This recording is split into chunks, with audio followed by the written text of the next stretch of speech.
So the Hulk, Deadpool, and Gamora walk into a bar. That's about as far as I got into this intro. Netflix is the Atom Project from the director who brought you Free Guy and some of your favorite Stranger Things episodes is a time travel tale action adventure that will make you go, Adam! What? So fly with me to the year 2050 as we take a deep dive into the story, explain its time travel mechanics, and puppies. If you listen closely, the first song that plays is the 1966 hit Give Me Some Lovin'. It's an apt title because almost every character in the film is missing love in some form or another. Young Adam and his mother Ellie have lost their father and husband respectively, and Big Adam has lost his wife Laura. This intro sequence also introduces us to these two Adams, who coincidentally are both being chased and beaten up in their respective times. Ever since his dad died, young Adam has been acting out in school, getting into fights, and accruing multiple suspensions. It's a cry for help and puts a strain on his relationship with his mother. I've seen babies bigger than me. I don't understand you. Dad would. He did not just...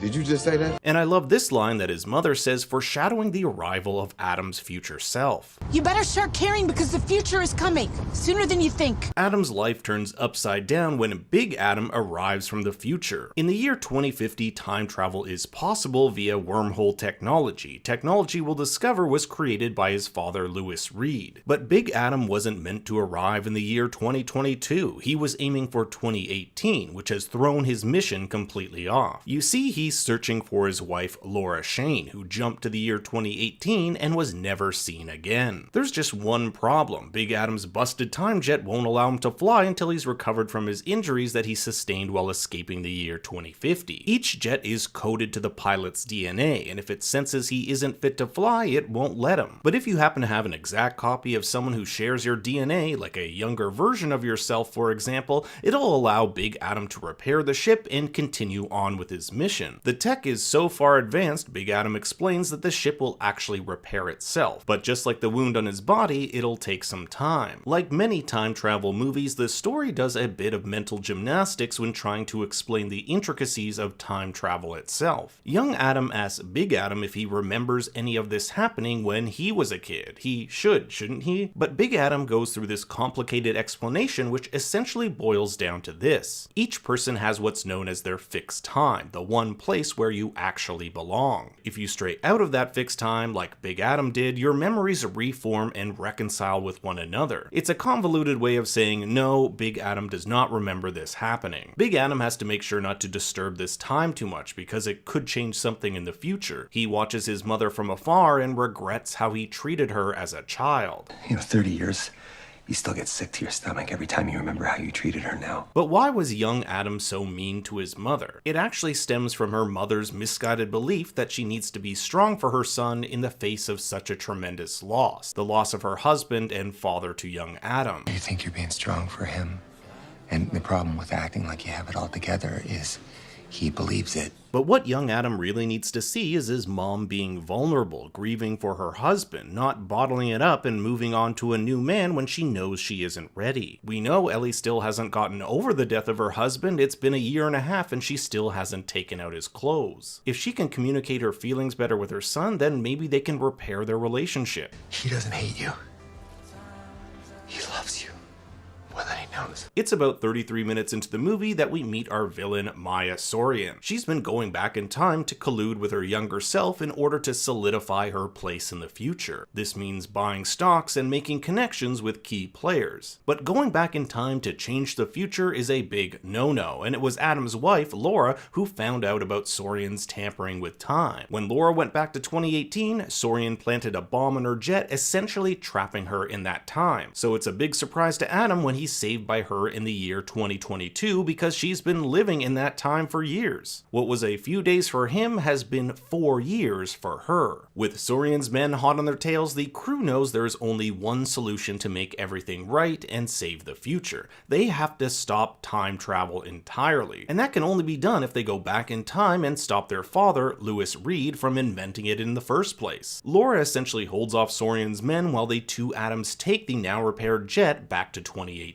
And And back in 2018, or what I like to call the pre-plague days, Lewis gives a lecture and says this interesting line. Physics is a slog. It's a slog. We are meant to work on problems that our children will solve. His son is literally solving the problems his physics created. But when the two Adams tell their father about this disastrous future, he seems more invested in the scientific ramifications of their actions here than the problem itself. You're always more interested in the universe than you were your own son. Big Adam holds resentment towards his father for being an absentee dad, but it's young Adam who tells him this isn't true. His dad was there for him, coming home late at night, tired from a long day, and still playing catch with him. It's just that Big Adam finds it easier to be angry at his dad than sad about him being gone. I think it's easier to be angry than it is to be sad. And I guess when I get older, I forget that there's a difference. This idea of loneliness also extends to our villain. It's actually what motivates her. She doesn't have any family, her company is her family. This company is all you will ever have.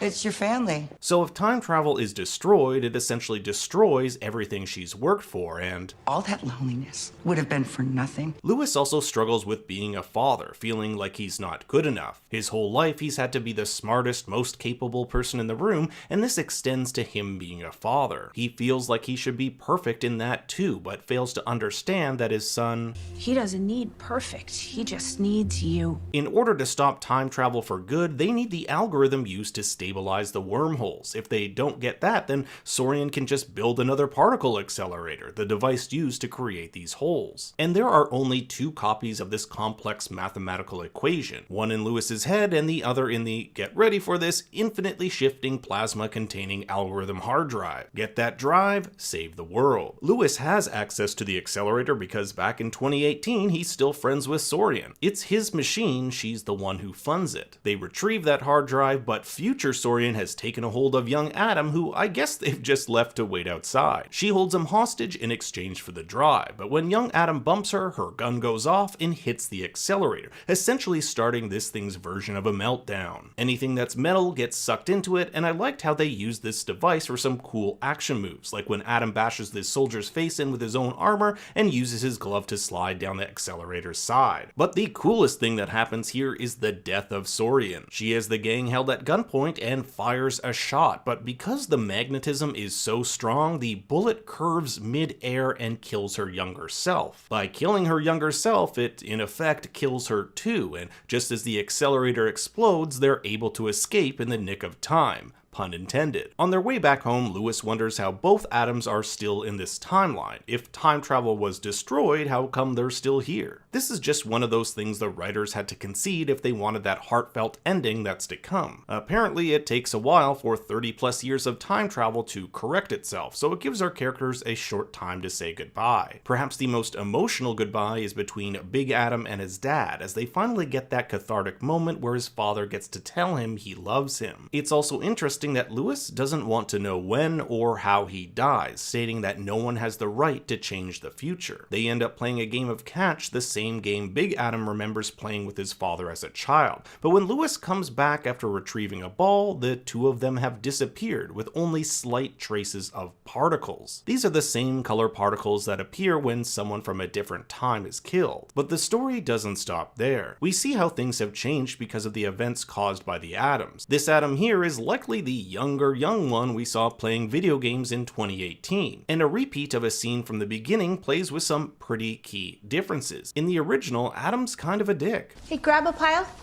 Sorry, I gotta get to my room to think about what I've done. Call me if you need me. I won't. But in the new timeline, Adam hasn't been suspended from school in that fight he got into. Hey, grab a pile, would ya? I'll be late for school. He even gives his mother a hug. This assumes that Lewis made things right with his son, both Ellie and Lewis learned to mend their relationship, grieve properly, and that Adam is on a new path. But what about Big Adam? He feared that stopping time travel would result in him never meeting Laura, but as luck would have it, they still do. I'm lost. Not anymore. I found you. This conversation is great because of its double meaning. Laura is lost because she's in the wrong classroom, but it works on a deeper level because these two have been lost from one another. It goes back to what Laura said in 2018, that if they do meet again, maybe a part of them will echo in one another. Even if we correct the time stream, Somewhere in us will be the echo of this one. And whereas the film started on a love song about wanting love, the film ends on a song about giving love, Pete Townshend's Let My Love Open the Door. But I want to know what you thought about the Adam Project. Was it just another generic time travel movie, or was there more here? I want your thoughts in the comments below. Thanks for watching, everyone. Be sure to like and subscribe, and for more bad takes you can follow me on Twitter and Instagram at ThinkStoryYT. Until next time, remember, Because if I'm being perfectly honest with myself, you have a very punchable face.